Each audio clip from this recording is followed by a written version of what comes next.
Just to demonstrate how truly incredible the kettlebell is for your fitness and health, let's take a look at how this kind of training can also work wonders for another part of your anatomy, your brain. Because there's another problem with spending all day sitting in an office. It's terrible for your grey matter. Your brain, you see, loves movement and it loves learning. The vast majority of brain regions are dedicated to some aspect of our bodies, whether they help us more or interpret data from our senses.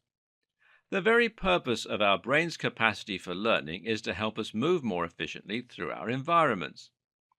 When you're constantly moving, exercising, and challenging yourself, you will be helping your brain to grow.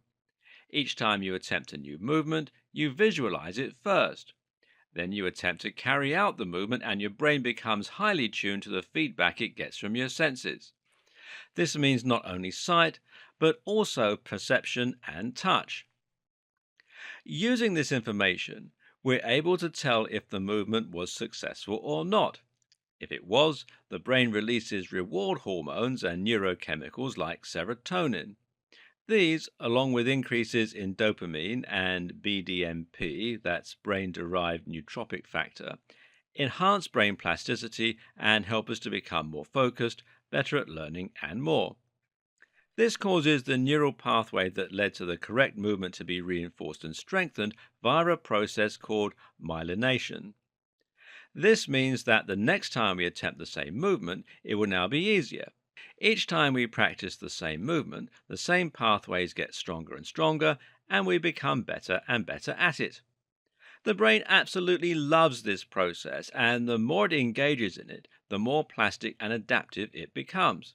The better we are at learning other things, the more energetic we feel, and the more awake. Exercise in general is fantastic for the brain. Exercise encourages blood flow. It improves the energy efficiency of our cells, and it helps to reduce stress and restore white matter. Exercise improves our memory, it combats depression, and it generally helps us to perform and feel much better. But it's only challenging exercise that really gives our brain that incentive to grow. It's complex movement that helps it to become more agile and better at learning, and that really combats things like age related decline. If you keep challenging yourself with new movements, then you can keep your brain constantly growing and developing, constantly ready to take on any new challenge.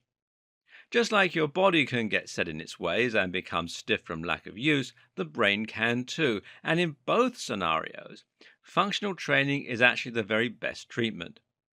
When you practice the moves that we've talked about in this video series, you're developing incredibly coordinated movements against resistance, and you're drastically enhancing your performance. This is the true power of the kettlebell and of functional movement in general.